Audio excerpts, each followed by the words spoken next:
G'day guys, Alex Cav from Drone Gear here. Today I'm with Ross from AV-Assist. Ross, how you going? Good mate, good. Mate, last week I did your Remote Pilots license course. Tell us a bit about your company and the course and what you've put together. So AV-Assist has been around since 2008. Originally we were an experienced flight crew base for aeromedical, aerial survey, that sort of thing. Yep. We've got a few clients that were asking about remote aircraft and if they were reliable and that sort of thing. And we looked into it and found in fact that they were. Yep.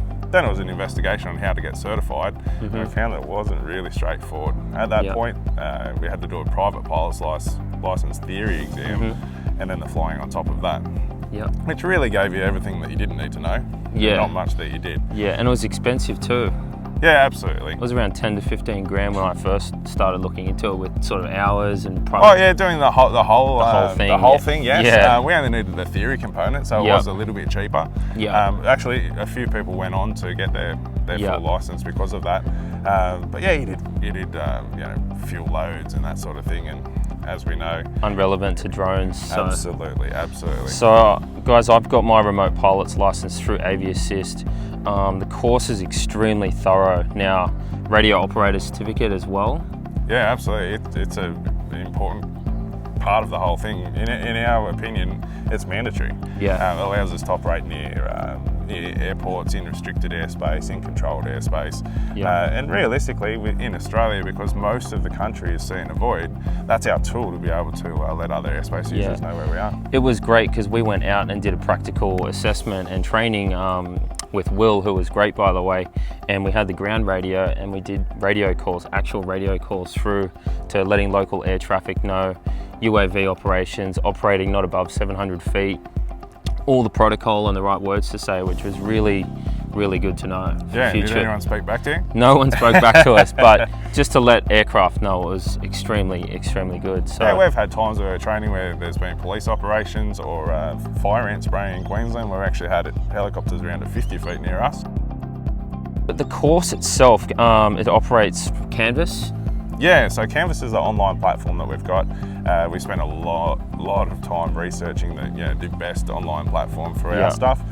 Canvas was the one. Yeah. And so now, look, as you experience when you come in, everything's on the iPad. You've got access to that for 12 months, so that in 3 months' time, when you forget what that restricted airspace means. Yeah. Just log back in. Absolutely. So you wrote the syllabus as well? Great. So yeah, as I was going back to that private pilot's license theory, we started knocking on CASA's doors saying, hey, look, this isn't really probably the best way that we can do this. Yeah. Put together a custom syllabus and all the content. Yeah.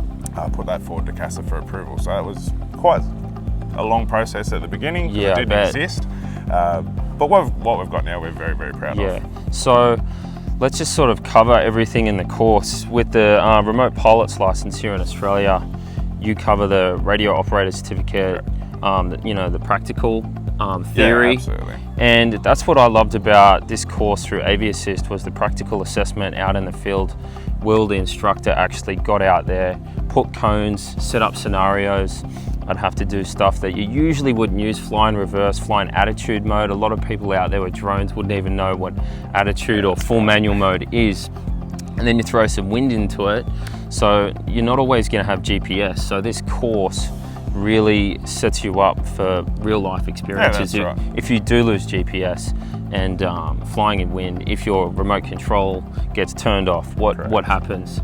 So I found it extremely, extremely helpful. So this course, for a lot of new guys out there that are getting into drones, I highly, highly recommend AV-Assist, because in America, the FAA only has the Part 107, which is just a test. Exam, yeah. So you can go out and get a license and not even be assessed whether you can actually fly a drone or not. Yeah, absolutely. Which is crazy. Particularly if it's up to 25 kilos. And that's what I've been rated up to here now. I've been tested on the X8 frame. Yeah, correct. Which was awesome. So I feel like the FAA really needs to step up their game to get on the same level with CASA. Yeah, absolutely. We find that some people get in there and understand it easily. Other people take a bit of time to get used to the controls, particularly in ADI mode, or height mode, as it would be otherwise known. Every manufacturer calls it something different. But the simple scenario we had of landing in ADI mode, when things like ferrous materials or high voltage power lines, or the GPS failing itself, and you've brought it back, you know that you can do it, you know what to experience. Whereas if you haven't done that, it's going to be panic stations. So that's the biggest thing that we find. If you panic about everything, then that's when the brain freezes and you go, oh, I don't know what to do, and that's when we're going to get issues. All right, so we've talked about the remote pilot's license, which I've obtained. Now, what's the next step for me to become a fully operational drone pilot company? The next part is your remote operator certificate. So what that provides is the framework of how you're going to operate. You become a known quantity to CASA. In that respect, let's say we're going to operate within a short distance, say 3 nautical miles of a controlled airport, and you want to know what to do. We simply look into our procedures that we've already developed. So this is what I need to do, and the procedure is there. And the AvPlan app as well, I found that extremely helpful. AvPlan is sensational. Amazing. So any guys that don't know AvPlan, going through AviAssist will teach you how to use AvPlan. It's this great app, it's very intuitive, it's got all your TNCs, VNCs, all these charts that you need to be able to interpret to be able to find out whether you can fly in that airspace legally and what authorities to contact if you are within those to get permission. Absolutely, and it's easy. So 3 functions: double tap, single tap, and 2 fingers on the screen for distance, and that's about all there is. It's a great app, AvPlan. So going back to the remote operator certificate and obtaining that, the next step for me would be what now that I've... So we've got to develop these manuals. So our friends at CASA have some templates already developed. So pretty much we put our company details into that. We put the aircraft that we're operating in, and things that we're developing for our aircraft are a checklist.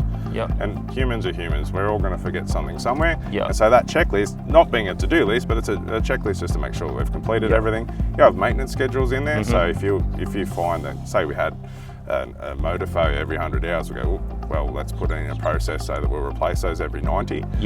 Things like that. So all that sort of process is minimising the risk. Absolutely. Procedures for operating at night. Procedures for operating near airports. So all that day-to-day function of what we're going to do is within that ops manual. So now, when you go out and it's just you to begin with, you go, well, this is easy, I know how I'm going to operate. But then when you get the next guy, he's already got that framework to operate safely. And there's going to be a phone call with CASA as well as part of the assessment. Absolutely. So CASA's really good. In the past, we've had to do flight tests and that sort of thing. Because of our relationship with CASA, the flight test isn't required with CASA anymore. But they do a phone interview. So what that phone interview is they'll go, all right, you've got a job at Moorabbin. You need to survey this quarry. And it's just the same process of going through and having a look at your maps and charts. So getting out your AvPlan, assessing all the different things in regards to that, having a think about people, because people are your hardest consideration. If you can manage the people, you can manage the flight almost anywhere. No, so that's great. So that's my next step to get my remote operator certificate. I know a good bloke that can help you out with that. So guys, that's it. That's how to get your remote pilot's license in Australia. Those are the steps. That's what's involved in the the AviAssist program. Ross, thank you for having me last week. Pleasure, Alex. And getting me certified down here in Australia. It's great to be certified in 2 countries now, but if you guys want to get certified and become a remote pilot here in Australia, AviAssist, www.aviassist.com.au. Correct. If you guys want to get a discount with AviAssist, 5% off, mention Drone Gear. Absolutely. Thanks for doing that, Ross. Pleasure, mate. So guys, check out AviAssist. Be sure to like this video, give us a comment and subscribe to Drone Gear. Follow AviAssist on social media and check them out for all your remote pilot and licensing needs here in Australia. Thanks for tuning in, guys. We'll see you on the next one.